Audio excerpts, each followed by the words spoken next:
Well, we now move from the giant Lee Marshall. What a good guy. A genuinely good guy. To a man who is the king of Mexican wrestling promoting. Yes, the giant is a very good guy. Here's another good guy, a guy who finds time to be a WCW star, be involved in what I think is the hottest promotional war in the world, which is Mexican wrestling. A lot of good promotions down there fighting for talent. And, of course, a man who talked with me about Jim Cornette last week, but we'll leave that go because no worth mentioning anymore. It was hot, but we're now here with Konnan. Konnan, how are you? Hey, how's it going? Good, Konnan. Hey, Konnan. Where are you guys at? At the ring? Okay. Well, I'm in the drunk tank, but we don't need to talk about that. No, we're ringside. All right.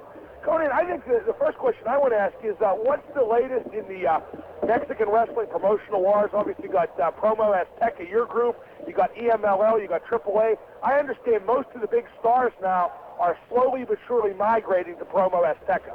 Yeah, I think that what has happened is basically I've been in every major promotion in Mexico. The first one was Lucha Libre Internacional, El Toreo, which at that time had big, huge stars like Silver King and Tejano and Villanos. And like all the guys from New Japan and some guys from WWF would go there every year, and they do jobs for Connect, who was a big star over there. Then from there, I jumped to the Arena Mexico, also known as Empresa Mexicana de Lucha Libre, or EMLL, as their acronym states. Then from there, I started a AAA with Antonio Pena and a wrestler called Octagon, and now I'm in Promo Azteca, which is owned by the second largest network. Well, there's only two networks in Mexico. It's like an oligopoly, if you will. And basically what I did is every time I was in a promotion, I tried to learn from all the big stars' mistakes. I tried to learn from all the promoters' mistakes. I've also, being in WCW in the show while I was in WWF, I tried to learn from the mistakes that people have done to basically irritate other wrestlers or alienate themselves from the other wrestlers. And I've tried to get the best young talent. I've tried to get all the guys who are old, who are on their way out, and they don't want to help nobody. They just want to cling on for dear life. I made sure I cut them out of the game. And in the process, I think I have the deepest talent roster in the world, and that also including WCW, and I've got the best young talent in the world, and that's why I think everybody's migrating to a Promo Azteca, besides the fact getting a guaranteed contract in the United States doesn't hurt either. Konnan, let me ask you something. I think everybody knows that you obviously distinguished yourself in the ring, and I think people are now finding out just how involved you are in the various promotions, especially in the Mexican promotions. But you must feel gratified to see a lot of the guys that you were talking about really start to get over in the United States. Rey Mysterio, the Villanos, Silver King starting to make his mark. Everybody I know just thinks that Psychosis is a tremendous athlete. You must feel good having exposed these wrestlers to the United States for the first time. Right, and to that list I would also add like Juventud Guerrero. Oh, yeah. So I just think what it is, Lee, it's basically this. You know, we've all been taught a different style for 9, 10, some guys 15 years. Mm-hmm. And the style, the psychology, the timing, everything's a little different. It's like if you get, you know, I think the best example would be if you get somebody like, let's say yourself or Mark Madden, and you've never been to Japan, and all of a sudden you got to eat with sticks, it's going to be pretty hard. Sure. You'll basically learn. So I think we've been held back a little bit by politics, and a lot because of the fact that we've got to change and learn this style. But I think athletically, if you talk about athletically and risk-wise, I think nobody compares to these guys. I mean, there's some guys in the promotion like Six, Eddie Guerrero, Chris Benoit, who are just as, you know, who will do death-defying moves. But I think athletically, these guys are in a league on their own. And I just think the only thing I'm happy about is that finally, after so many years of people making fun of us and saying we look like jumping beans and they don't understand us and it looks too choreographed, there's a couple of us that are starting to break through, and I think this is the wrestling of the future.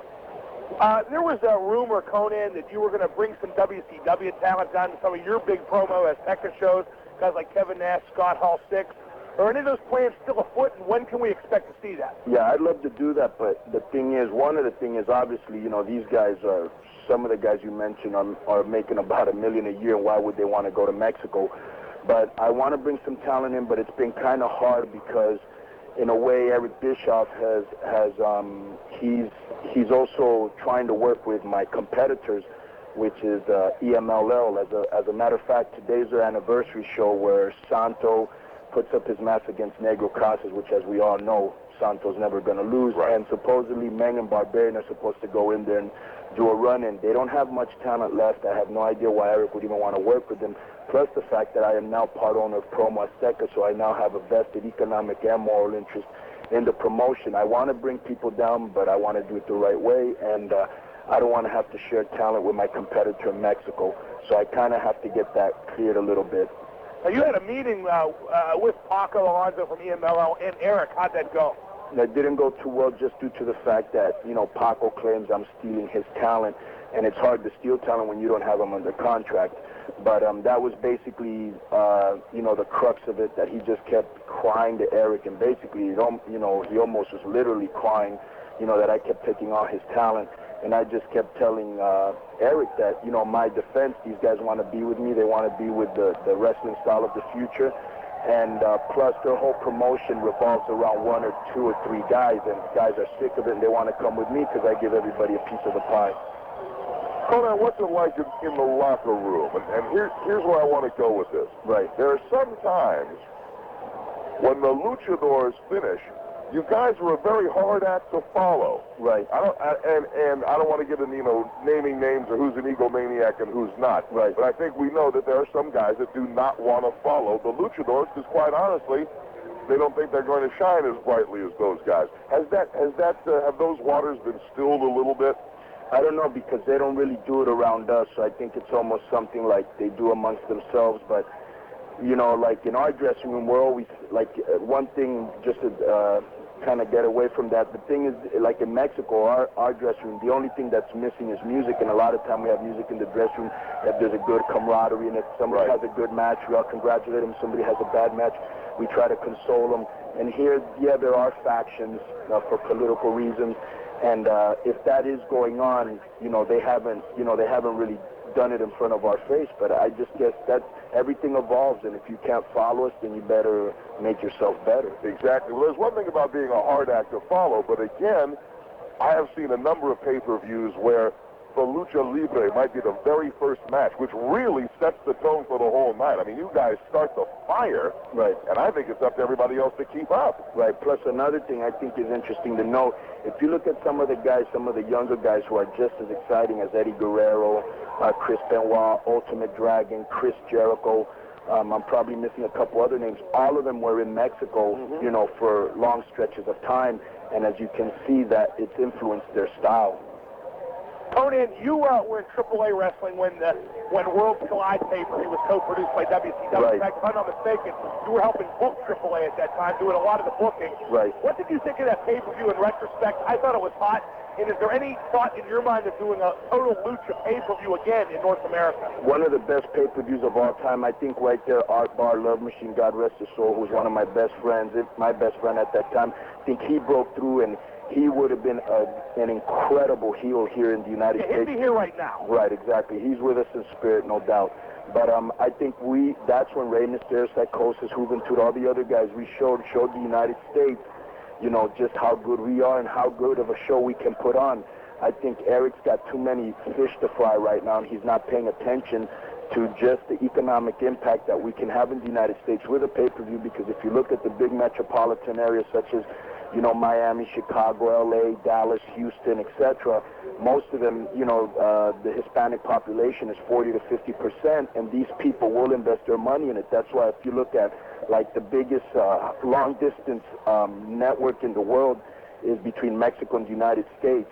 I mean, there's just a lot of business, there's just a lot of Latins that want to see, you know, they want to have Latin heroes. They'll see a Nash, they'll see a Hall, they'll see a Hulk Hogan, and they'll turn it off because they can't identify with them linguistically, culturally, in any shape, you know, way or form. But when they see a Rey Mysterio or a Konnan or Psychosis, whoever it is, you know, hearing us talk, there's already something that they have in common, and they'll turn it on. We need to get on the Telemundo, which I've talked to Lee Marshall about before, Telemundo Univision, where, you know, you got millions of Hispanic television viewers, and they're not doing that. So I think they're really missing the boat on that. We've had this conversation, like you said, Konnan. You and I have had this conversation probably a dozen times. Right. That regardless, WCW, WWF, somebody is going to realize the width and depth of the Latino market and harness it. And I don't mean Promo Azteca or Triple A. I mean somebody on this side of the border is going to recognize that there's money out there and that these fans want to see their heroes. I'll give you an example. Ray Jr. and I and Mike Tenay, we went down to San Diego for the first day of ticket sales down there for Ticketmaster. They have a Ticketmaster outlet on Avenida de la Revolucion in Tijuana. And the gal that was running Ticketmaster said, gee, do you think the people down here would be interested in this? Yeah. And, at this point, Konnan, you just throw up your hands and go, doesn't anybody here get it? Yeah, they just don't know, and you know because you live in L.A., but like I was telling you that day, a lot of people from Tijuana will cross the border and go shopping at a supermarket called Ralph's and bring back the food to Tijuana. Somebody like Eric who's stuck in Atlanta and the only Mexican he may see is a guy in the airport shining his shoes, or maybe Madden who's in Pittsburgh. I'm sure there's a lot of Puerto Ricans over there, and I'm sure he sees them.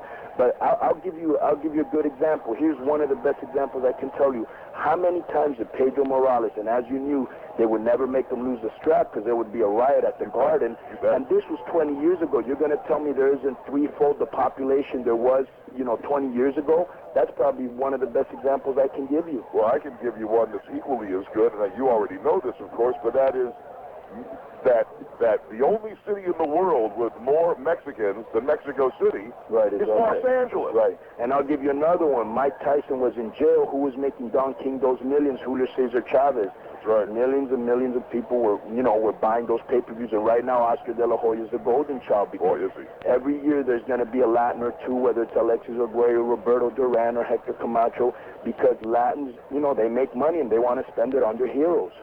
Konnan, I know you have a big card coming up in, is it Mexico or at Baja? I'm not sure where it is. It features a Psychosis, Rey Mysterio Jr., mask versus mask.